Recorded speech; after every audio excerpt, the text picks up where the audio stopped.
Muy buenos días. Le doy la más cordial bienvenida a la congregación en general, a los hermanos invitados, a los visitantes. Que la paz del Señor esté con todos nosotros.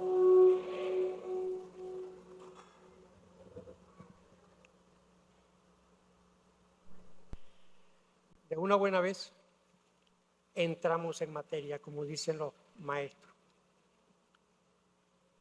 En el libro de Job hay un diálogo muy interesante entre Dios y Satanás.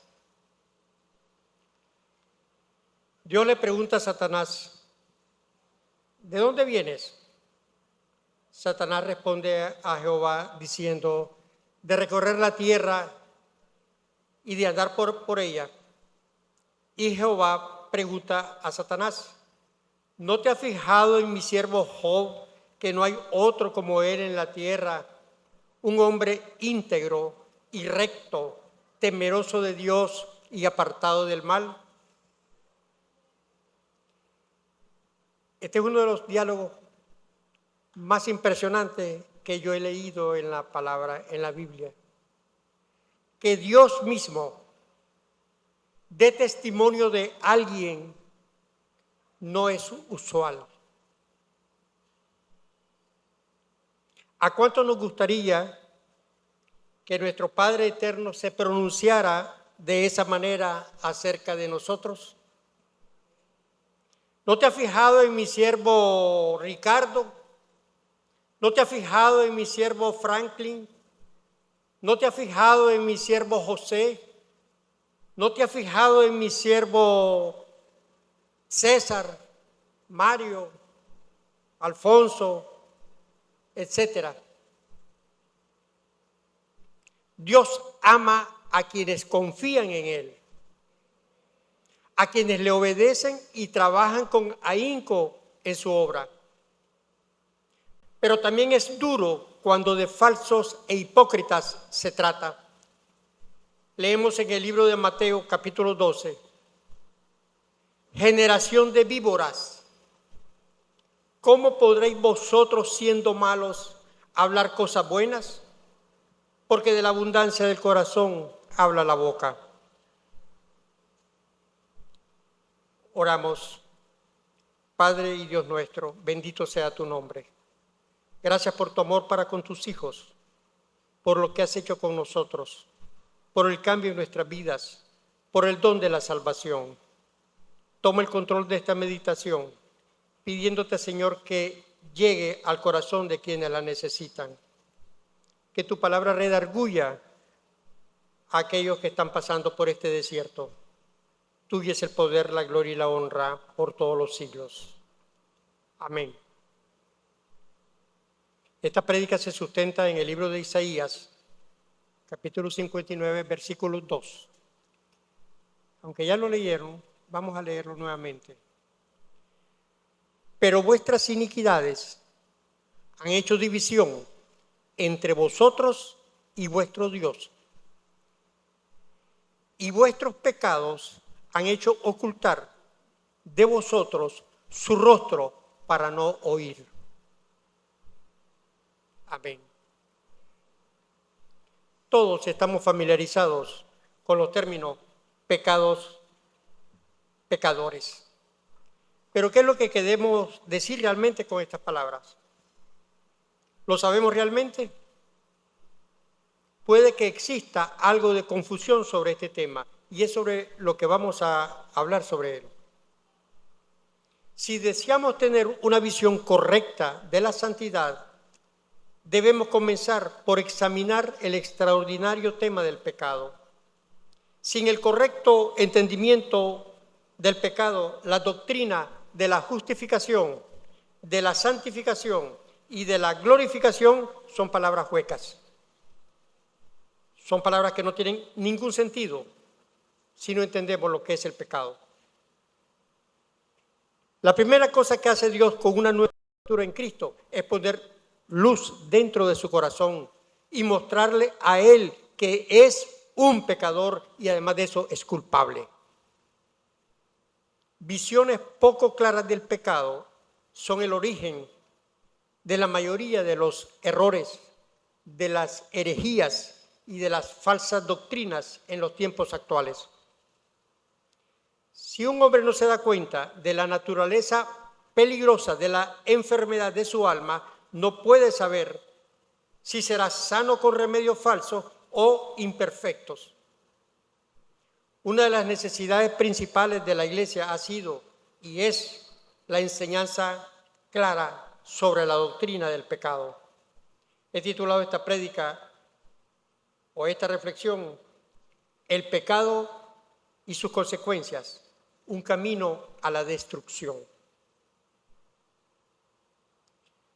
Pecado es la falta y corrupción de la naturaleza de cada hombre engendrado de la descendencia de Adán, en la que el hombre está muy lejos de la rectitud original y está en su propia naturaleza inclinado a la maldad, de forma que su carnalidad lucha siempre contra el espíritu y por tanto está en cada persona nacida en este mundo y merece la ira y condenación de Dios. El pecado es ese mal que afecta a toda la raza humana, un mal del cual nadie nacido de mujer, excepto uno, estaba libre. Ese uno es Cristo Jesús, el Señor, por supuesto. Pecado, como las Escrituras dicen, es la transgresión de la ley. La mínima desviación de la voluntad y carácter revelado de Dios constituye un pecado y esto nos hace culpable a la vista de Dios. Pecado es dejar de hacer cosas que debemos hacer, igual que hacer cosas que no debemos hacer. La palabra dice, por tanto, el que sabe hacer lo bueno y no lo hace, eso le es pecado. Gloria a Dios. Un hombre puede infringir la ley de Dios en su corazón, aun cuando no exista un acto visible y público de maldad. Nuestro Señor Jesús lo estableció claramente cuando dijo, pero yo os digo que cualquiera que mira a una mujer para codiciarla, ya adulteró con ella en su corazón. Un hombre puede cometer pecado y permanecer ignorante de ello y fantasear que es inocente cuando es culpable. La ignorancia de la ley no nos exime de culpabilidad. Esto lo establece claramente la Constitución. Pero esa frase viene de Levíticos capítulo 5, 17 y 18. De ahí lo tomaron los gobiernos hasta actualmente. El pecado no es el resultado de las influencias de malas compañías o malos ejemplos, como algunos son tan proclives a decir. Ese es un gen maligno de la humanidad que todos heredamos de nuestros primeros padres, Adán y Eva, y con el que nacemos. Creados a la imagen de Dios, inocentes y justos al inicio, nuestros padres cayeron de la justicia original y se volvieron pecadores y corruptos.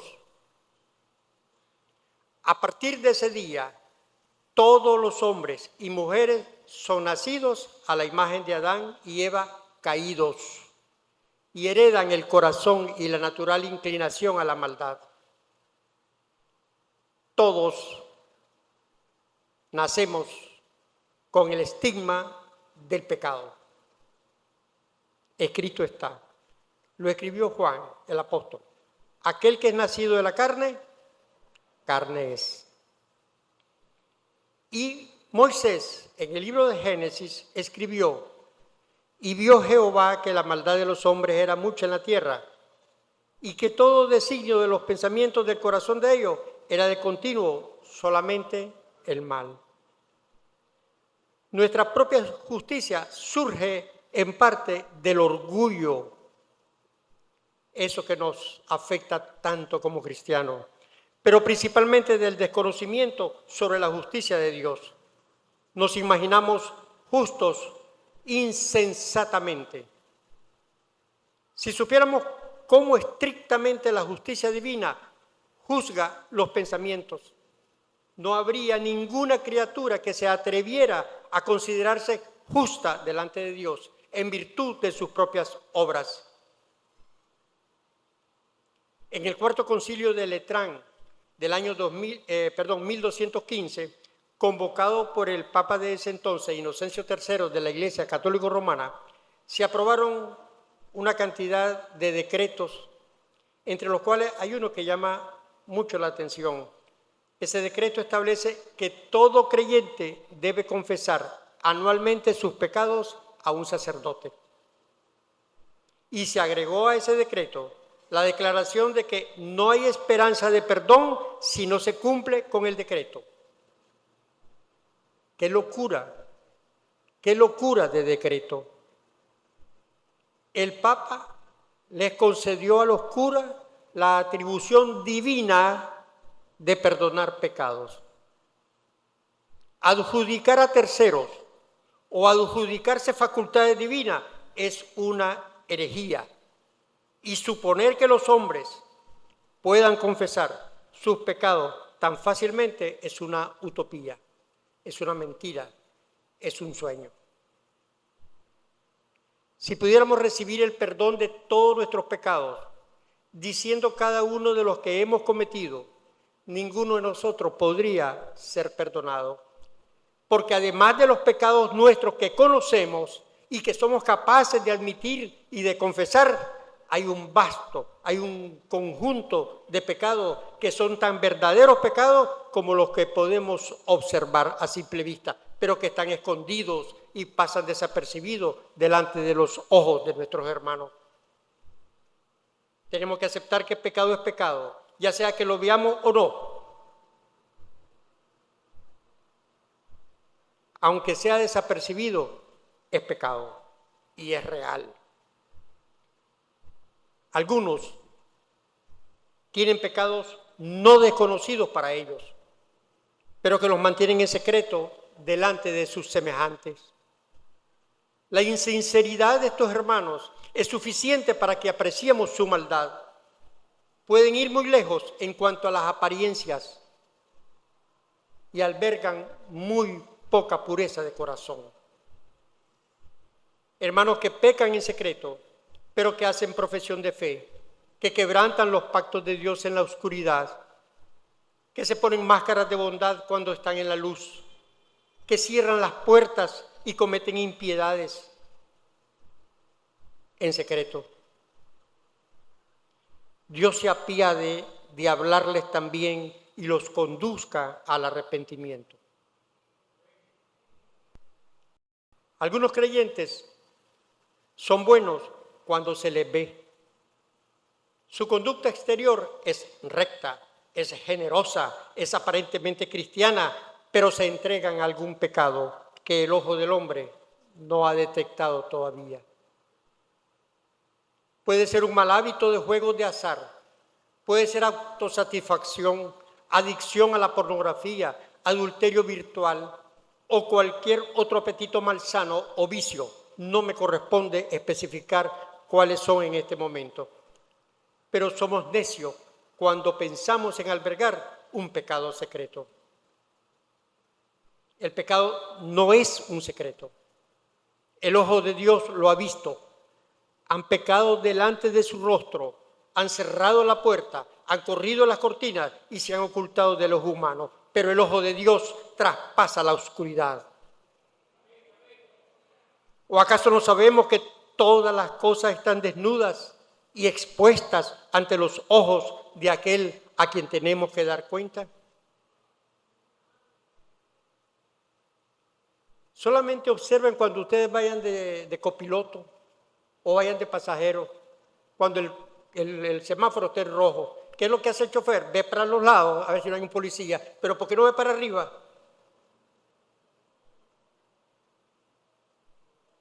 Se vuelan el rojo.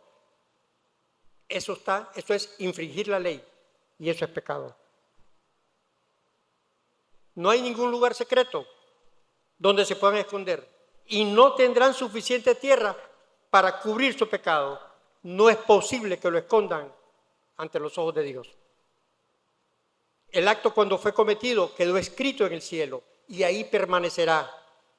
Y un día seremos revelados al ojo de todos como falsos y fariseos, que cometimos un pecado en un supuesto secreto, aunque éramos observados por Dios, nuestro Padre, que todo lo ve. Qué grande será nuestra vergüenza cuando nuestras transgresiones privadas, nuestros crímenes ocultos, sean anunciados desde el trono de Dios. ¿Cómo será nuestro terror y nuestra confusión en ese momento?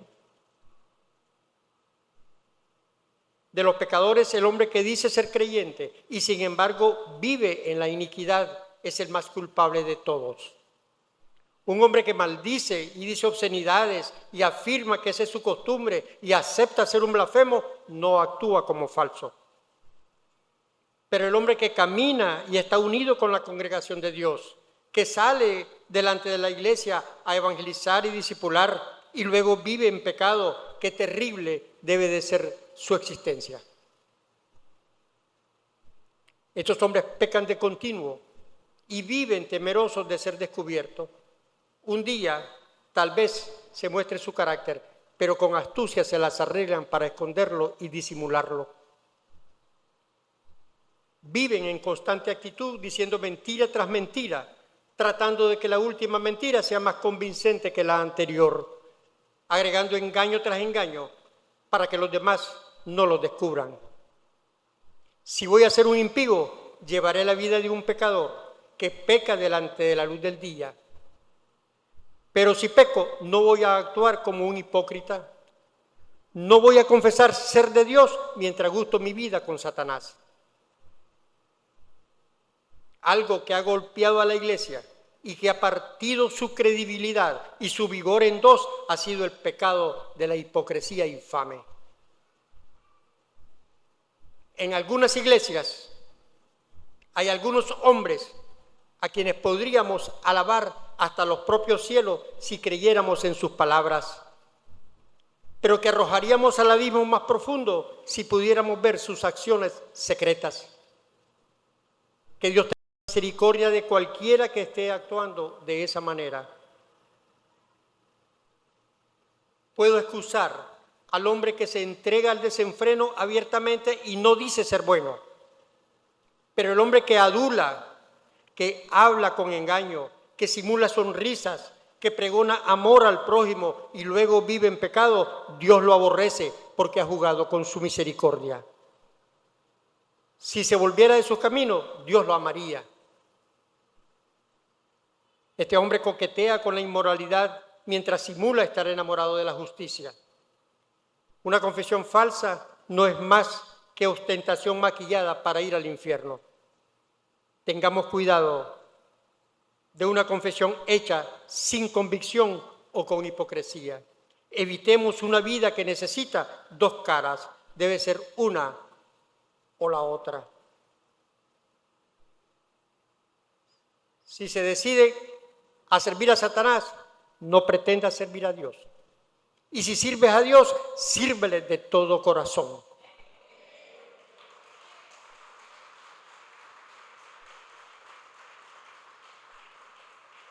Ninguno puede servir a dos señores. Pero sobre todo evitemos cometer actos que sea preciso esconder. La transparencia es vital para el creyente. Los pecados secretos traen noches de insomnio hasta que los hombres cauterizan sus conciencias y se vuelven maduros para el sepulcro. Hay hermanos que por nada del mundo dirían una mala palabra en presencia de su pastor, pero lo pueden hacer cuando saben que Dios los está escuchando. Hay algunos que no harían trampa en los negocios por nada del mundo si supieran que serían descubiertos por la congregación, pero pueden hacerlo mientras Dios está observándolo. Es decir, valoran más el ojo del hombre que el ojo de Dios. Y piensan que es peor ser condenados por el hombre que ser condenados por Dios. Llámenlo como deseen, pero ese hombre es un ateo, un hombre sin Dios. Esa actitud es deshonrar al Señor, es destronarlo, es ponerlo por debajo de sus propias criaturas. Eso es negarle su divinidad. El peligro del pecado secreto es que con el tiempo se convierta en un pecado público. Así es su carácter, embrujador. No podemos evitarlo. No podemos controlar al pecado. Una vez que nos adentramos en él, no podemos prevenir cuando seremos destruidos.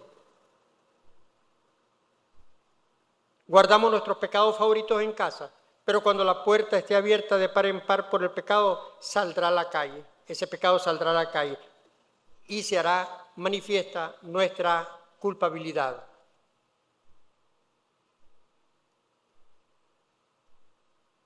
El hombre que se entrega al pecado en privado, poco a poco endurece su rostro y gradualmente se vuelve un atrevido blasfemo que llega a exclamar: ¿quién es Jehová para que yo le tema? Un pecado como una termita en la madera hará que la casa se derrumbe. Esos pecados deterioran nuestra convicción cristiana. Volvámonos de nuestros pecados tan pronto los descubramos. Los cristianos no debemos tolerar pecados secretos.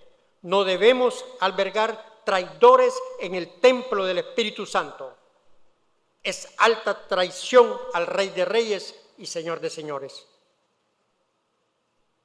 Las consecuencias de estos pecados es que derivan en la hipocresía. Vemos países que nacieron bajo principios bíblicos, ahora instituyen leyes contrarias a la palabra de Dios, legalizando abortos, uniones contra natura, bajo el nombre muy atractivo de igualdad de género. Vemos a personas que manifiestan ser animales. Ahora soy un caballo, ahora soy un conejo, ahora soy un perro. Eso está de moda ahorita. Dejaron de ser humanos. Vemos a hombres que manifiestan ser mujeres. Mujeres que dicen ser hombres. Igual que Sodoma y Gomorra. Vemos a jóvenes que actúan temerariamente. Adultos mayores actuando irresponsablemente. Delincuentes que andan en libertad. Inocentes encarcelados. Malas personas respetadas como honestas, verdaderos honestos que son tratados como malas personas. Esto es un caos completo.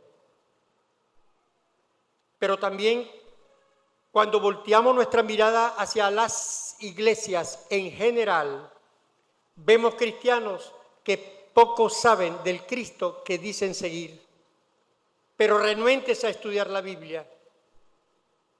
Hermanos con confusiones bíblicas, pero renuentes a ingresar a algún instituto bíblico o una academia de obreros, como gracias al Señor nosotros tenemos.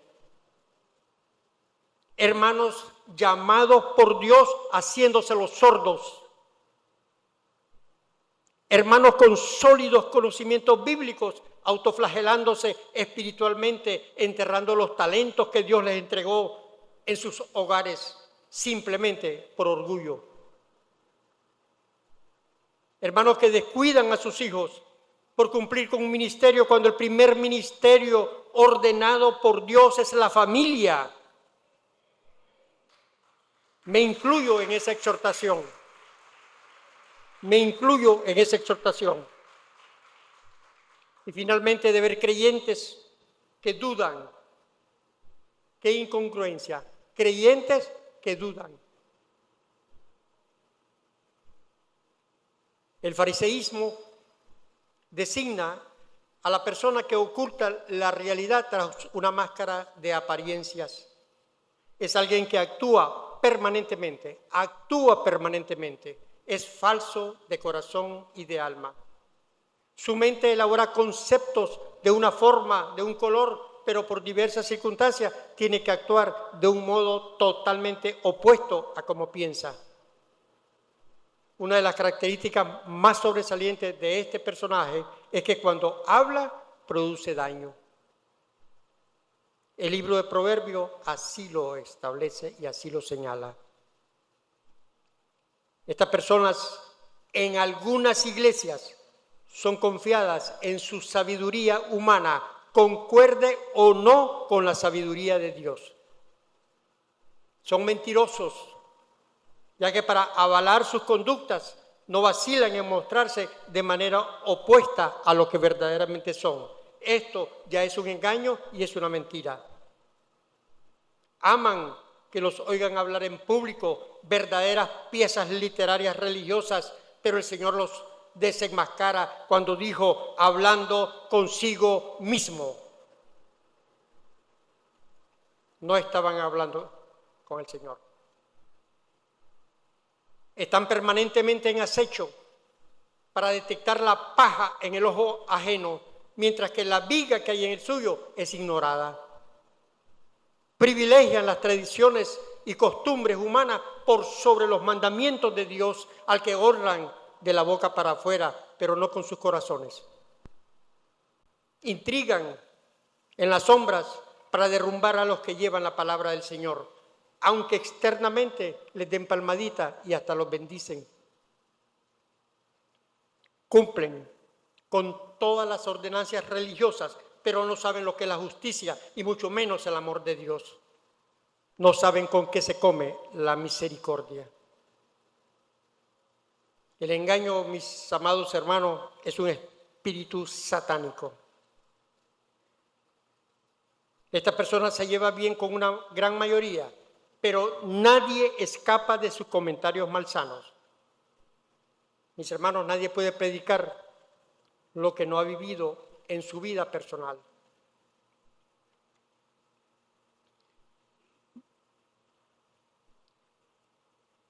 Muchos pretendemos vivir en una burbuja de aire donde la vida es perfecta, pero necesitamos reventar esa burbuja y dejar que las verdaderas historias fluyan y sean observadas y contadas. La transparencia de hombres y mujeres dispuestos a ser vulnerables, dispuestos a abrir su corazón y confiar en sus hermanos, confiar en sus pastores, expresando sus debilidades y dispuestos a asumir responsabilidades por sus acciones. A veces la burbuja de la vida perfecta de un líder se revienta cuando su familia se fractura. Todo cambia cuando nuestros hijos se enredan en cuestiones mundanas, cuando se rebelan y abandonan la iglesia, cuando nuestras esposas sufren de alguna enfermedad y tienen que ir al médico. Todo esto simplemente porque me dediqué a testificar en Judea, en Samaria y hasta el fin de los confines de la tierra, pero descuidé a mi Jerusalén, descuidé a mi familia, fui desobediente a mi Señor Jesús. Ese orden lo estableció el Señor Jesús. Y me seréis testigos en Jerusalén primero, y después Judea, Samaria y hasta los confines del mundo. No al revés. ¿Qué significa todo esto? ¿Que debemos fomentar el pecado? De ninguna manera. No debemos fomentarlo, pero sí debemos aprender a lidiar con él, a rectificar y a confiar en el poder de la palabra de Dios. No podemos ver la iglesia con un látigo en una mano y con una Biblia en la otra. Veámosla desde el punto de vista comprensiva, donde la gran mayoría de nosotros todos, y me incluyo, vinimos aquí afectados y necesitábamos del cuidado y de la oración de todos ustedes. Por supuesto que un cristiano debe de madurar, pero después de todo seguiremos tropezando en el pecado, seguiremos batallando en áreas de nuestra vida que tal vez no venceremos hasta que veamos al Señor cara a cara. El Señor dijo, es imposible que no haya tropiezo. Entonces es que seremos como Él y no habrá necesidad de retocar la fachada de nuestra iglesia.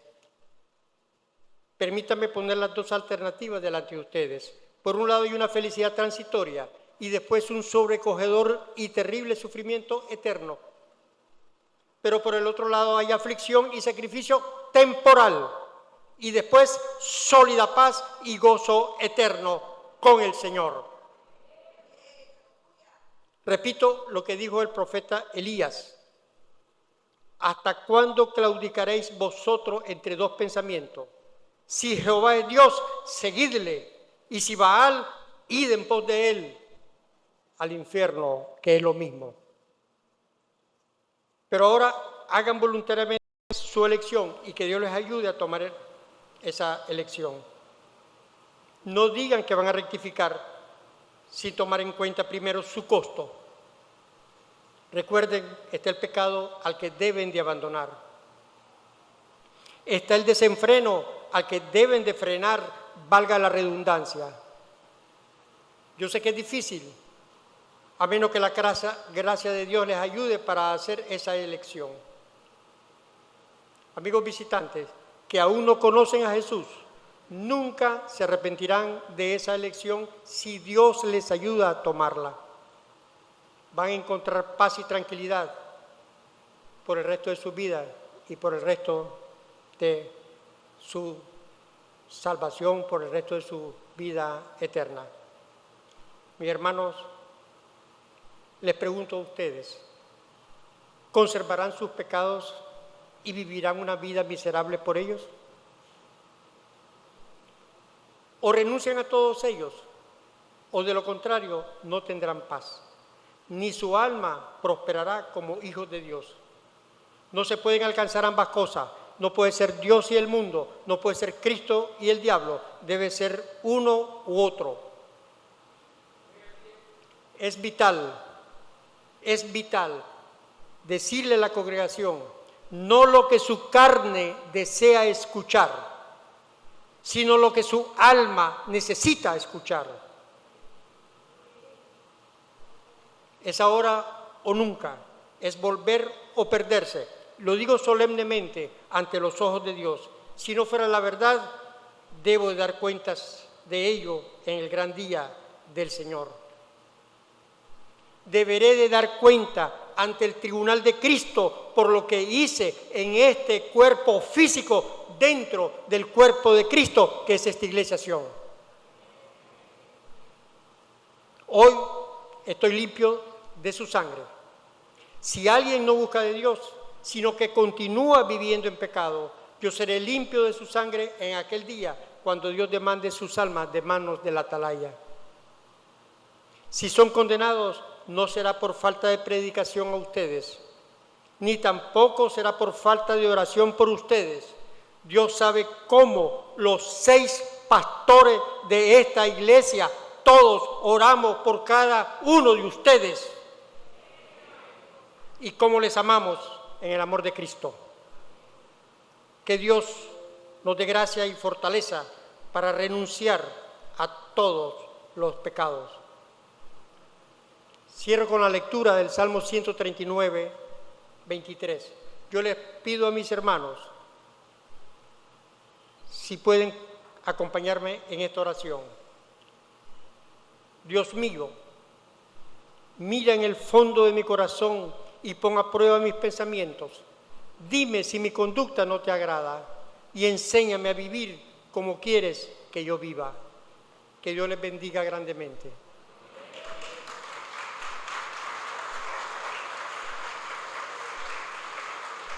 La gloria es de Dios. La gloria es de Dios.